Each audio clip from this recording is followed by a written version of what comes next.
Hello दोस्तों, नमस्कार। मेरी हरी भरी बगिया में आपका स्वागत है। आज हम बात करने वाले हैं मिर्ची के पौधे की देखभाल किस प्रकार करें, कब इसको फर्टिलाइज़र दें, कौन सा फर्टिलाइज़र दें और कितने कितने दिनों के अंतराल पर दें। मिर्ची के पौधे में कौन कौन से रोग लगते हैं और इसके बचाव किस प्रकार से करें, ज़्यादा से ज़्यादा फल मिर्ची के पौधे से कैसे पाएँ, इन सब के बारे में आज हम बात करने वाले हैं। तो चलिए शुरू करते हैं। सबसे पहले यह जान लेते हैं कि मिर्ची के पौधे की देखभाल किस तरह से करना है। तो सबसे पहले ये देखना है कि आपके पौधे को पर्याप्त धूप मिल रही है या नहीं। कहीं ऐसे जगह पे तो नहीं रखा है जहाँ पर कि उसे धूप नहीं मिल रही है। तो सबसे पहले आप अपने पौधे को उठाकर, गमले को उठाकर धूप में रखें जहाँ पर कि पूरे दिन की धूप लगती हो। यदि आप ऐसा नहीं करेंगे तो आपके पौधे में फूल नहीं आएंगे, और यदि फूल आ भी गए तो फिर रुक नहीं पाएंगे, वो झड़ जाएंगे। तो मिर्ची के पौधे को पूरे दिन की धूप की ज़रूरत होती है, तो पूरे दिन आप इसे धूप में रखें, वरना आपके पौधे की ग्रोथ रुक जाएगी।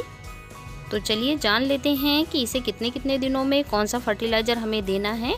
तो मिर्ची के पौधे के लिए सबसे अच्छा फर्टिलाइज़र होता है सरसों की खली का लिक्विड फर्टिलाइज़र या फिर प्याज के छिलकों का लिक्विड फर्टिलाइज़र। मिर्ची खाने वाली चीज़ें हैं और हम घर में उगा रहे हैं, तो ऑर्गेनिक फर्टिलाइज़र ही यूज़ करें तो ज़्यादा अच्छा है।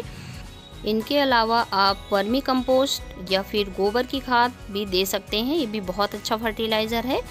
तो अब बात कर लेते हैं कि कितने कितने दिनों के अंतराल में देना है। तो 20 से 25 दिन के अंतराल में आप फर्टिलाइज़र देते रहिए। जब भी फर्टिलाइज़र दे तो गुड़ाई करके ही दे, तो बहुत अच्छा रिज़ल्ट आपको मिलेगा। और लिक्विड फॉर्म में दे फर्टिलाइज़र तो इसका रिज़ल्ट हमें तुरंत ही मिलता है।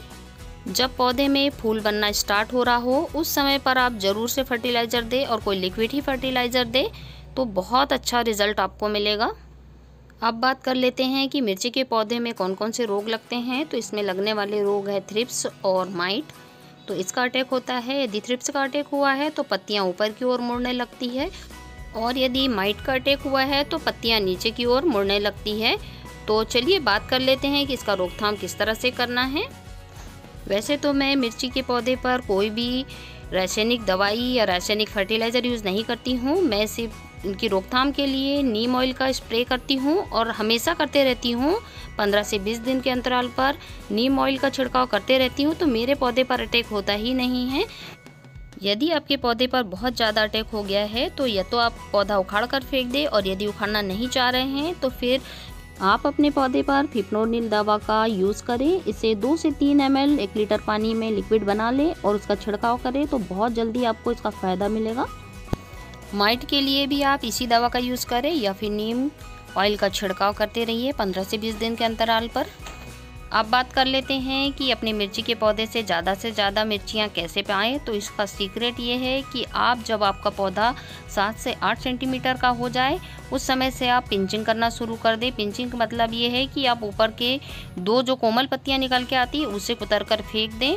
तो ये प्रक्रिया आपको 2 से 3 बार करना है। तो आप कुछ ही दिनों में देखेंगे कि आपका पौधा बहुत घना हो जाएगा और बहुत हेल्दी सा दिखेगा, और बहुत सारी नई नई ब्रांचेस आने लगेगी। और यदि नई ब्रांचेस आएगी तो बहुत बुशी प्लांट हो जाएगा आपका, और उतने ही ज़्यादा उसमें मिर्चियाँ आएगी। तो मिर्ची के पौधे के लिए पिंचिंग करना बहुत ज़्यादा ज़रूरी है। जब आपने पौधा लगाया है और आपका पौधा 20 से 25 दिन का जब हो जाए तभी से पिंचिंग करना स्टार्टअप कर दे, तो आपका पौधा बहुत ही अच्छा और हेल्दी बनकर तैयार होगा, बहुत सारे फल देगा। तो चलिए वीडियो ख़त्म करते हैं, और यदि आपको मेरा वीडियो अच्छा लगा हो तो चैनल को सब्सक्राइब करना ना भूलें। Thank you for watching this video.